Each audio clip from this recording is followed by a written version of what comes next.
கிட்டத்தட்ட ஒரு 50 வருடங்களுக்கு முன்னால் அரசு மருத்துவமனையின் அவல நிலையை சித்தரிக்கும் சிறுகதை இது. திரு சுஜாதா அவர்களின் நகரம். இது கக்கன் கதை நேரம். நான் அருணா. நம் கதை இந்த நகரத்திற்கு இன்று வந்திருக்கும் ஒரு பெண்ணை பற்றியது. வள்ளியம்மாள் தன் மகள் பாப்பாத்தியுடன் மதுரை பெரியாஸ்பத்திரியில் ஓபி டிபார்ட்மெண்ட்டின் காரிடோரில் காத்திருந்தாள். பாப்பாத்திக்கு ஜுரம். கிராம பிரைமரி ஹெல்த் சென்டரில் காட்டியதில் டாக்டர் பயம் காட்டிவிட்டார். உடனே பெரியாஸ்பத்திரிக்கு எடுத்துட்டு போ என்றார். அதிகாலை பஸ் ஏறி மதுரை பெரியாஸ்பத்திரி வந்தாள் வள்ளியம்மாள். பாப்பாத்தி ஸ்ட்ரக்சரில் கிடந்தாள். அவளை சூழ்ந்து 6 டாக்டர்கள் இருந்தார்கள். பாப்பாத்திக்கு 12 வயது இருக்கும். பெரிய டாக்டர் அவள் தலையை திருப்பி பார்த்தார். கண்களை விரலால் அழுத்தி பார்த்தார்.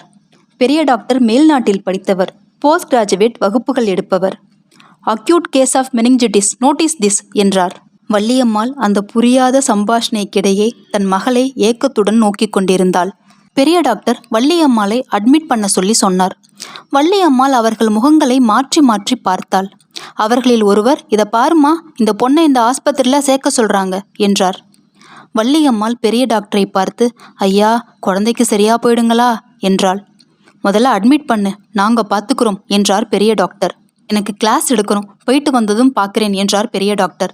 மற்றவர்கள் புடைசூழ அவர் ஒரு மந்திரி போல கிளம்பி சென்றார். டாக்டர் தனசேகரன் அங்கிருந்த சீனிவாசனிடம் பெரிய டாக்டர் சொன்ன விவரத்தை சொல்லிவிட்டு டாக்டர் பின்னால் விரைந்தார். சீனிவாசன் வள்ளியம்மாளை பார்த்தான். இங்க வாமா, உன் பேர் என்ன? டே சாவுகிராக்கி, அந்த ரிஜிஸ்டரை எடுறா. வள்ளியம்மாள், பேஷண்ட்டு பேரு? அவர் செத்து போயிட்டாருங்க. சீனிவாசன் நிமிர்ந்தான். பேஷண்ட்டுன்னா நோயாளி, யாரை சேர்க்கணும்? என் மகளங்க. பேர் என்ன? வள்ளியம்மாளுங்க. என்ன சேட்டை பண்றியா? உன் மக பேர் என்ன? பாப்பாத்தி. பாப்பாத்தி, அப்பாடா. இந்த சீட்டை எடுத்துட்டு போய் இப்படியே நேராக போனேன்னா அங்கே மாடிப்படிக்கிட்ட ஒருத்தர் உட்காந்துருப்பாரு, அவர்கிட்ட இதை கொடு. குழந்தைங்க, குழந்தைக்கு ஒன்றும் ஆகாது, அப்படியே படுத்துருக்கட்டும். கூட யாரும் வரலையா? சரி நீ போ. அடுத்து விஜயரங்கம் யாரியா? வள்ளியம்மாளுக்கு பாப்பாத்தியை விற்று போவதில் இஷ்டமில்லை. அந்த கியூ வரிசையும் அந்த வாசனையும் அவளுக்கு குமட்டி கொண்டு வந்தது. இறந்து போன தன் கணவன் மேல் கோபம் வந்தது.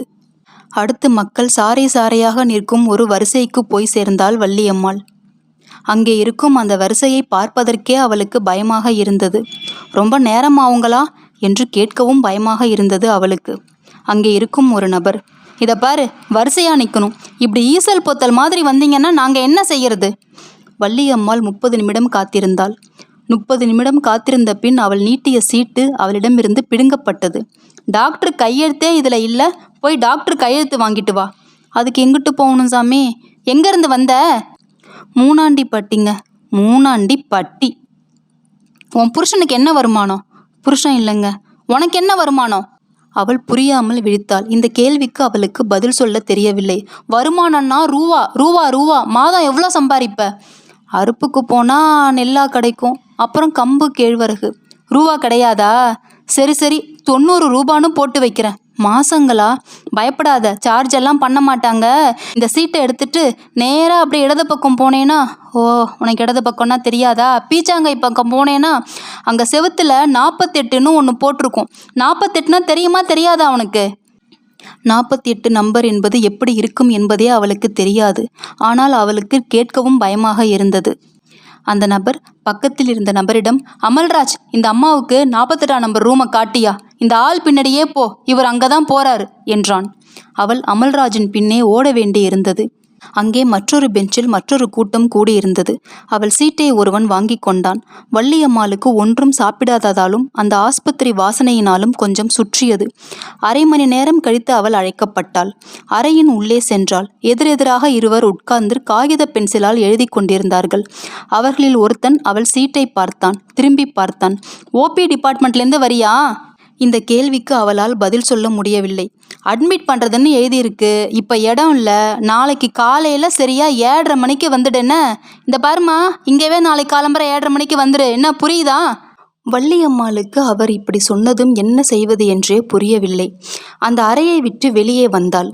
அவளுக்கு ஏறக்குறைய 1.5 மணி நேரம் ஆனது தன் மகள் பாப்பாத்தியை தனியாக விட்டுவிட்டு வந்து. அவள் மனது முழுவதும் தன் மகளை சுற்றியே இருந்தது. அங்கிருந்து வெளியே எப்படி செல்வது என்றும் அவளுக்கு புரியவில்லை. அங்கே இருந்த சில பெண் மருத்துவர்களை பார்த்தாள். அம்மா, என்று ஒரு பெண் டாக்டரை கூப்பிட்டு தான் புறப்பட்ட இடத்தின் அடையாளங்களை சொன்னாள். அவர்கள் சொன்ன அடையாளங்களை வைத்து எப்படியோ ஒரு வழியாக தன் மகள் இருக்கும் அறையை வந்தடைந்தாள் வள்ளியம்மாள். உள்ளே அதே ஸ்ட்ரக்சரில் தன் மகள் பாப்பாத்தி படுத்து கொண்டிருந்தாள். அவளை பார்த்ததும் தன் மகளை வாரி அணைத்து கொண்டு தனியே பெஞ்சில் போய் உட்கார்ந்து கொண்டு அழத் தொடங்கினாள். இதற்கிடையே பெரிய டாக்டர் MD மாணவர்களுக்கு வகுப்பு எடுத்து முடிந்ததும் ஒரு கப் காஃபி சாப்பிட்டு விட்டு வார்டுக்கு சென்றார். அவருக்கு காலையில் பார்த்த மெனிஞ்சைட்டிஸ் கேஸ் நன்றாக ஞாபகம் இருந்தது.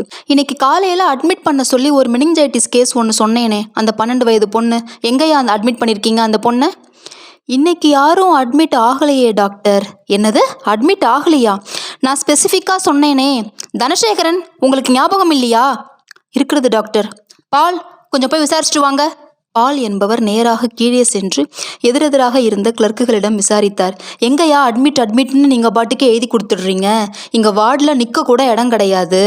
சீஃப் கேட்குறாரு, பதில் சொல்லுங்க, அந்த பொண்ணு எங்க? ஐயோ, அவருக்கு தெரிஞ்சவங்களா இருக்கலாம், எனக்கு என்ன தெரியும். இதற்கிடையே வள்ளியம்மாளுக்கோ மறுநாள் காலை 7:30 மணி வரை என்ன செய்ய போகிறோம் என்பது தெரியவில்லை.